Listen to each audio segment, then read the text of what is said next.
Got a rhythm in my heart and in my soul. Got a reason for this joy I can't control. I wanna sing, I wanna dance, and give everyone a chance to hear about this endless love I know. What you give to me is not for me to keep, it's for the world to see your love. Every day you're giving me your kindness. Every day you're giving me your love. Oh, with every single breath I am reminded that what you give is more than enough. So I'll give a little kindness, give a little kindness, give a little love away. Give a little kindness, give a little kindness, give a little love away.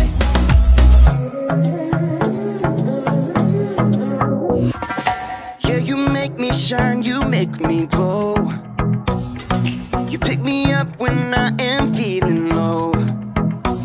I wanna sing, I wanna dance, and give everyone a chance to hear about this endless love I know. What you give to me is not for me to keep, it's for the world to see your love. Every day you're giving me your kindness. Every day you're giving me your love. Oh, with every single breath I am reminded that what you give is more than enough. So I'll give a little kindness, give a little kindness, give a little love away. Give a little kindness, give a little kindness, give a little love away. Can't keep it to myself, gotta share it with someone else. Your kindness overwhelms my heart, my heart. Can't keep it to myself, gotta share it with someone else. Your kindness overwhelms my heart, my heart. What you give to me is not for me to keep, it's for the world to see your love. Every day you're giving me your kindness. Every day you're giving me your love. Oh, with every single breath I am reminded that what you give is more than enough. So I'll give a little kindness, give a little kindness, give a little love away. Give a little kindness, give a little kindness, give a little love away. Give a little kindness, give a little kindness, give a little love away. Give a little kindness, give a little kindness, give a little love away.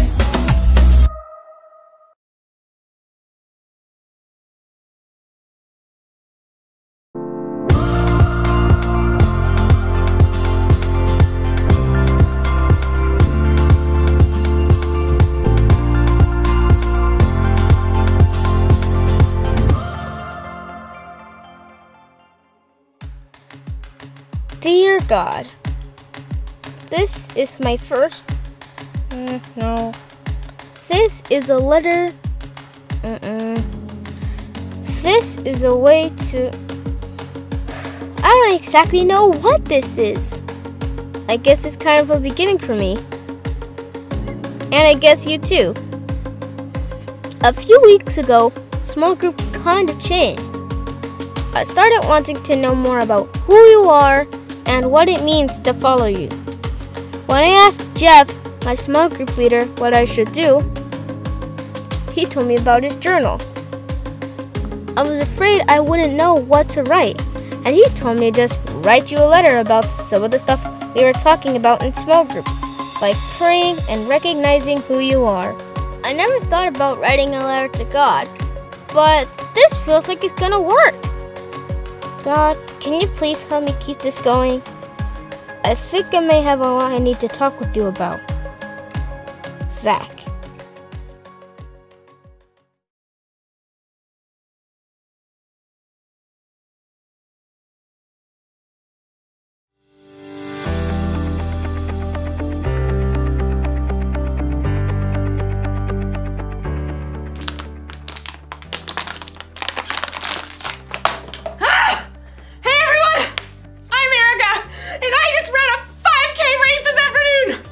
win, but I also didn't give up.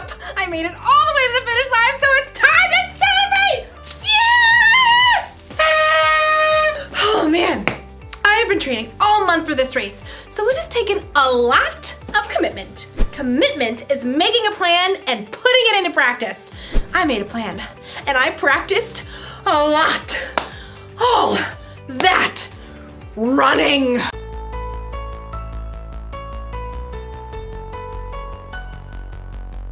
And strength training. And even training my brain. For a month, it's like training has been my life. Like, I thought about this race constantly. When I decided what to eat. Oh, when I chose how to spend my time.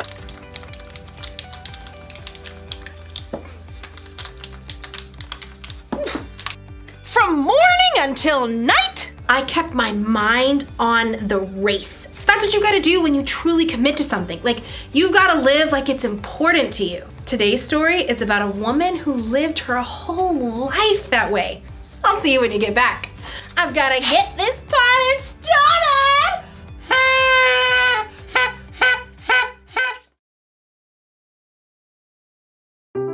The Bible. It's 66 books of history, stories, letters, and poetry that fit together to form God's one big story.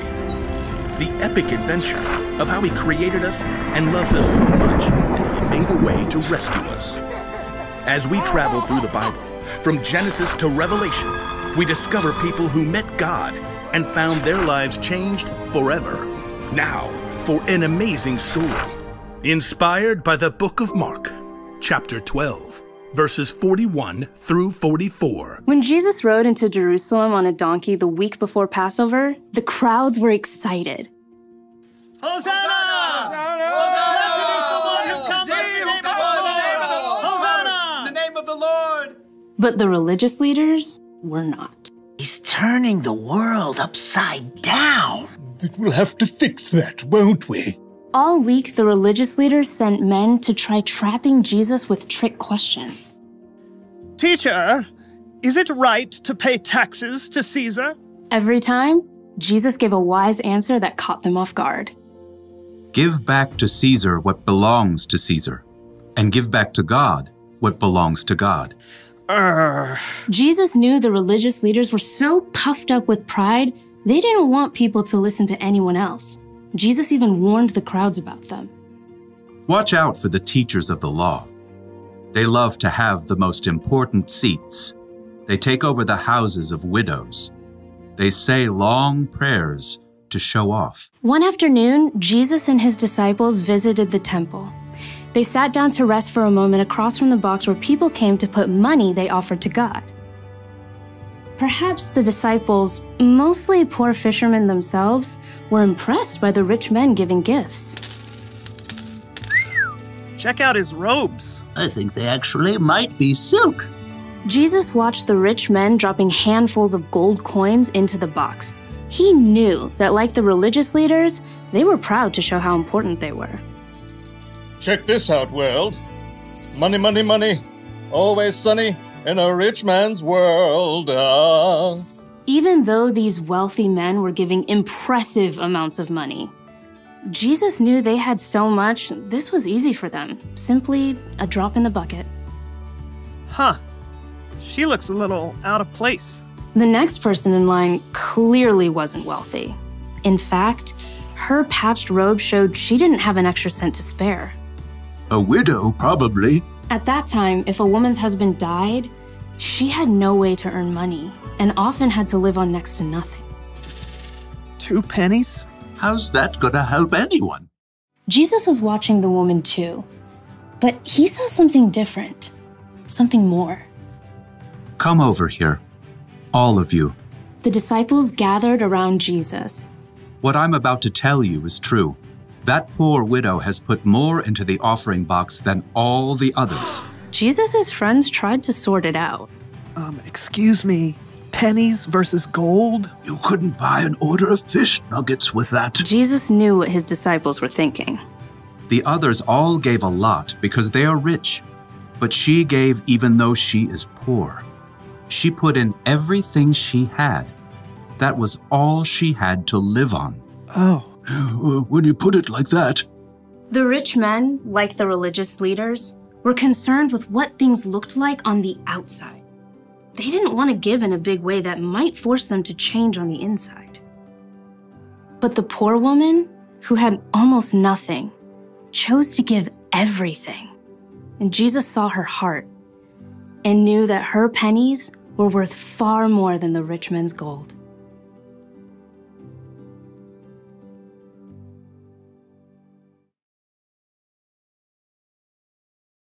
Nobody else thought a poor woman giving 2 small coins was a big deal, but Jesus saw the truth. Other people gave because they were rich.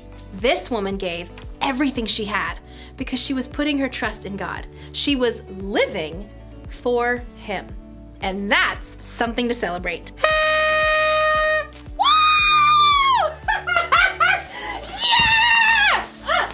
Living for God is about more than giving money. It's about trying to include God in every part of your day. It's about asking yourself before every choice you make, does this honor God? I could copy my friend's homework or do the work myself, like I'm supposed to. I'm gonna do the work. Or ask yourself, does what I'm about to do show love to others? My friend didn't get me anything for my birthday. Should I get even by giving her nothing? Or should I forgive her? Well, I did already wrap it. She's gonna love it. If you ask yourself those questions, it'll help keep your mind on God. It'll help you think about how Jesus lived and loved others. This probably won't become a habit overnight. That's why the one thing to remember today is this: practice living for God. The more you practice asking yourself, does this honor God? And does this show love to others? The more natural it becomes. It feels good to commit to something and stick to it. I'm glad I committed to running a 5K. I feel stronger and healthier, and between you and me, I think I'm going to start training for another one. But first, we celebrate! See you around!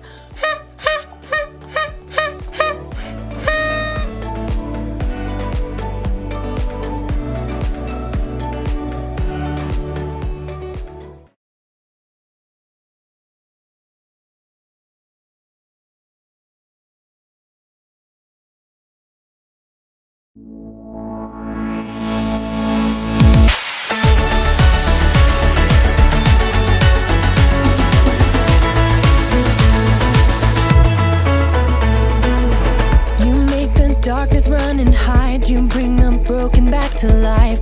Only you can, only you can. You set me free from every chain, you fill my heart with songs of praise. Only you can, only you can. Jesus, you're the only reason that I'm even breathing. I am wide awake. My heart beats only for your glory. My hands reach up for you to hold me. My soul sings, Father, you are holy. My feet dance to your rhythm, to your rhythm. Every beat is calling out your name.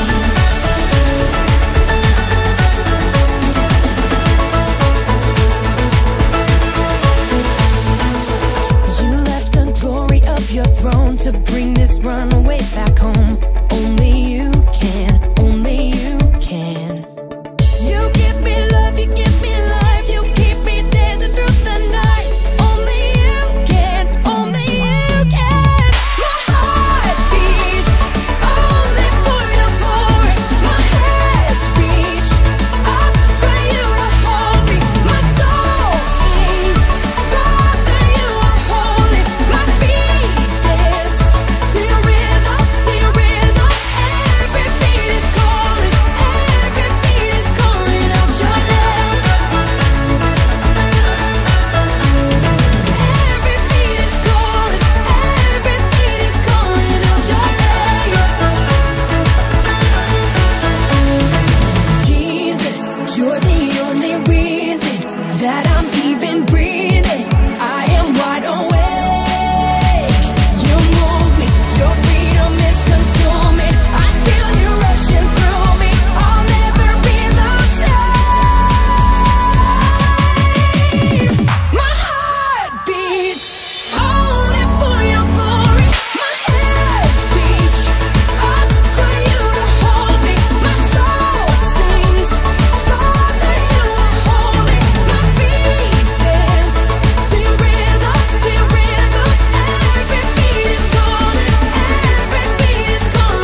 Out with the bad air, in with the good.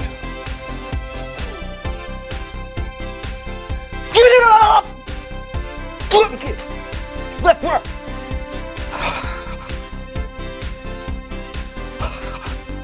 Come on, kick!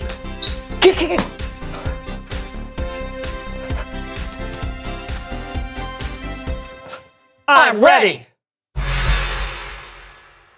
1, 2, 3, 4. I declare a thumb war. 5, 6, 7, 8. This will be a piece of cake. No! Oh! You were so fast. 2 out of 3? 8 out of 10. All right. 1, 2, 3.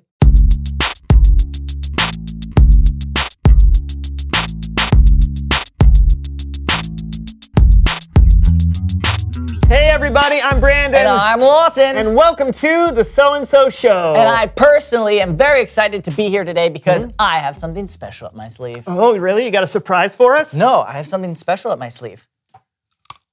Oh, you meant that literally. I mean, usually when people use that expression, it's because they have a surprise or they have something unexpected to share. Oh, I have that too. Oh, really? What is it? Please welcome someone who knows stuff. Ooh.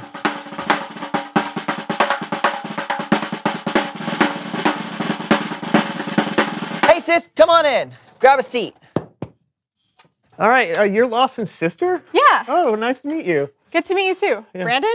Oh, yeah, you know me. Yes, Brandon is my name. Lawson, talk about me? Yep. Who does he think's funnier, me or John? You know what? I have a better question for you. Why don't you tell us who you are and what you know? Ooh. Well, I'm Ivy Catherine, and I know a lot about music. Oh, that's cool. Do you play an instrument or something? Yeah, I play several, but the most fun is playing in our family band. Family? You have a family band? I've told you this before, Brandon. No, you have not. I would have remembered that. Flashback! What are we going to do on the show this week? I feel like we've done everything. We can bring on my sister and brothers. We have a really cool family band. There's just nothing new out there. And that's happened 3 other times. I'd flash back to those 2, but it's literally the same interaction. No way, I'm sorry, Lawson. A family band sounds really cool. Thanks. Yeah, what kind of music do you play? So we do mashups and covers of songs, but we have our own unique style of how we do it. Yeah, there are 7 of us, but we all play the same piano. But it's not just the keys. We open up the top and we play the strings and the sides of the piano as well. What? 7 people on one piano? Most of the time, yeah. Sometimes we'll add in a few other things like a tambourine or a bongo drum, but that's it. Wait, okay, does it hurt the piano to like bang on it like that? No, not at all. It's actually a very robust instrument. Huh. Everyone wonders that though. Yeah, that must be a lot of hard work getting the parts down just right. It is. 2 of our brothers do the arrangement, and then from there we divide up the parts, learn the music, figure out choreography, and then it's hours and hours and hours of practice. Yeah, we practice until we fall over. Seriously? No, not till we actually fall. You know, we just practice a lot. Because if one person gets off beat, it can throw off the whole piece. Oh, well that makes sense. So how long does it take for you to learn one piece? About a month from start to finish. Yeah, it takes a lot of commitment, even just for one piece, but I think it's totally worth it. Do you want to see a sample? Absolutely. Cue the video.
man, that was awesome. You guys, thank you for coming on the show, Ivy Catherine. You're welcome. Thanks for having me. Oh, man, Lawson, that was great. Seriously, you should have told me you had a family band sooner. I did, Brandon. It's Bible story time with Kellen.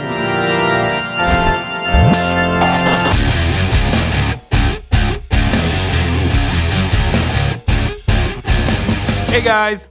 Hey, Kellen. Hey. What's going on today? Oh, Lawson's sister came on. Their family is so talented. Did you know he's in a family band? Of course. Lawson's always talking about them. Okay, I get it.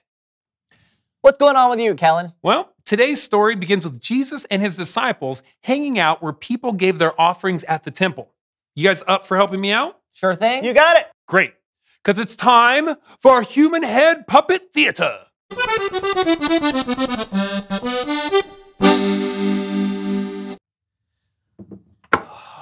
Whoa. Sure is a big crowd of people to give money at the temple today, right, Jesus? I have so much money. How should I lighten the load of my heavy pockets? I guess I'll give some to the temple, to God, because I'm so generous.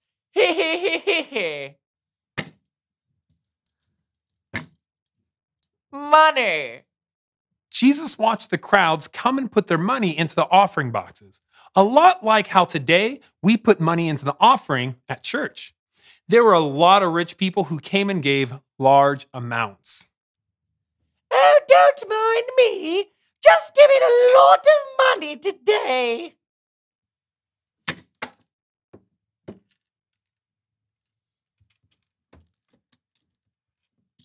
Wow, the people here really are generous. Don't you think so, Jesus? How much should I give to God today? I have a lot. I suppose I can give a lot. Ooh, look at me being all generous and stuff.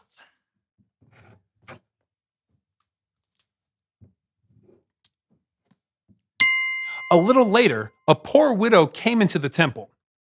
She put in 2 very small copper coins. They were only worth a few pennies. What? That lady caught your attention? Jesus said, that poor widow has put more into the offering box than all the others. What? No, Jesus, didn't you see what all the others gave? I mean, they gave way more. Way more.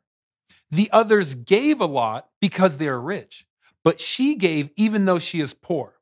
She put in everything she had. That was all she had to live on. That is generous. Jesus knew that by giving all she had, the poor widow was trusting God with her entire life. The end. Bravo! That's amazing. Isn't it? The poor widow had so much faith. She showed us what it could look like to live completely for God. I wish I had that much faith. You can. But like everything else, living for God takes practice. It takes commitment. Like with your family band. Totally. Thanks for the story, Kellen. Anytime. I'll see you guys later. I really do want to learn how to live for God. Well, then let's learn together. Reveal the question. How can you live for God? Yeah, that's a big question. Where do you even start? It's like Kellen said, it takes practice. You can practice by hearing what God says to us in the Bible or through other people. Yeah, you can live for God when you pray and when you talk to other people about Him. Yeah, it's about honoring God and treating others the way you want to be treated. What are some of your answers? How can you live for God? You guys talk it out, and we'll see you next time. I'm Brandon. And I'm Lawson, and this was the So-and-So Show! So-and-so Show. So-so-show. Is that the So-and-Show? Yes, I think it is. Wow, the So-and-So Show is my favorite kids show ever. 5, 6, 7, 8, off. Coming to a streaming service near you. Recorder solo. Oh, no. This was a mistake. Yeah, I think so. We took a vote, you're out of the band.